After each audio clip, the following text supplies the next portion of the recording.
C'est le fruit de plus de 20 ans de recherche que dévoile l'Institut du monde arabe, révélé pour la première fois au grand public. El Oula, merveille d'Arabie, offre une magnifique plongée dans une région méconnue de l'Arabie saoudite. Le but de cette exposition est d'introduire Al-Ula comme une destination touristique pour les visiteurs internationaux. Al-Ula, c'est un mix, un mélange entre la nature, l'archéologie, le patrimoine et aussi le peuple qui ont protégé Al-Ula et qui vont protéger aussi Al-Ula. Vaste zone désertique située au nord-ouest de l'Arabie, El Oula recèle de paysages aussi divers qu'exceptionnels. Au milieu de ces hautes falaises de grès et de basalte se trouve une vallée spectaculaire aux oasis abondantes qui s'étend sur une trentaine de kilomètres. Elle a été pendant des siècles le point de passage des caravanes sur la route de l'encens, mais également un chemin de pèlerinage de Damas à la Mecque après l'arrivée de l'islam. Véritable trésor archéologique, les sites d'Al Oula racontent une histoire vieille de plusieurs millénaires, éclairant l'histoire des grandes civilisations qui s'y sont succédées. Ce qui est très important sont les royaumes pré-islamiques, c'est-à-dire les royaumes de Dadan, de Lahyan, les royaumes nabatéens et après la période islamique.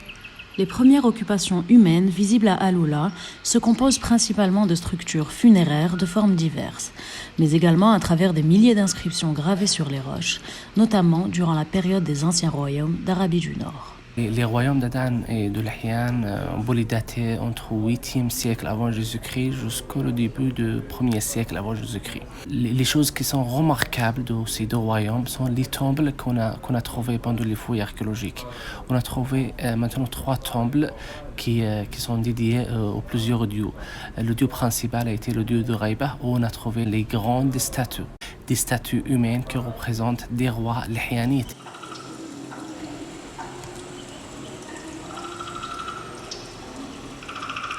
Autant de bijoux archéologiques que de renseignements sur les habitants successifs qui ont peuplé la région d'Al Oula, dont les Nabatéens, anciens peuples de marchands arabes, et les Romains, installés successivement à Aigra.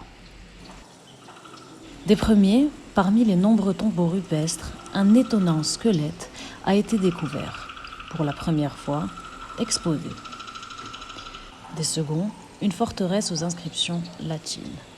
D'un point de vue linguistique, la région d'Al Oula représente un élément phare dans l'évolution de l'écriture. Il existait au moins 7 types d'écriture. On a dadanite, maïnien, thamoudien, nabatien, aramien, latine, arabe. Une inscription a été trouvée pendant les fouilles archéologiques dans le site de Qurh al-Mabiyat, le site islamique. C'est une inscription nabatio-arabe.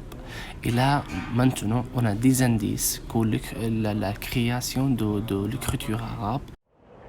L'histoire d'Al Oula remonte jusqu'à la préhistoire, mais les fouilles sont à leur début et n'ont pas encore exploité le plein potentiel de la région.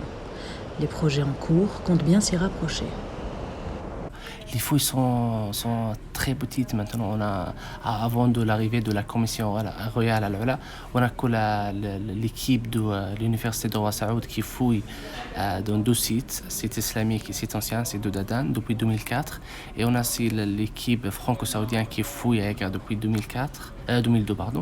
Et on a aussi l'équipe de la CTH qui a fait juste 3 missions de fouille à l'Oula. Mais maintenant, avec les fouilles, avec les projets que l'ARCIO a montés à l'Oula, c'est sûr qu'on va avoir des résultats qui peuvent changer ce qu'on dit le visage de l'histoire. Située à la croisée des continents, l'Arabie saoudite a longtemps été un remarquable carrefour de civilisation. Avec le projet Al Oula, le pays montre sa volonté de renouer avec sa grande histoire et rappeler au monde la contribution du royaume au récit universel. L'un des messages que j'aimerais bien personnellement délivrer à travers de cette exposition, c'est l'identité culturelle de l'Arabie saoudite. On a des histoires très longues avant le prophète Mohammed. On a des histoires qui n'est pas moins que l'histoire, par exemple, en Égypte, en Mésopotamie, ou Bilad al-Sham. On a des civilisations très fortes. On a joué un rôle très important dans l'histoire.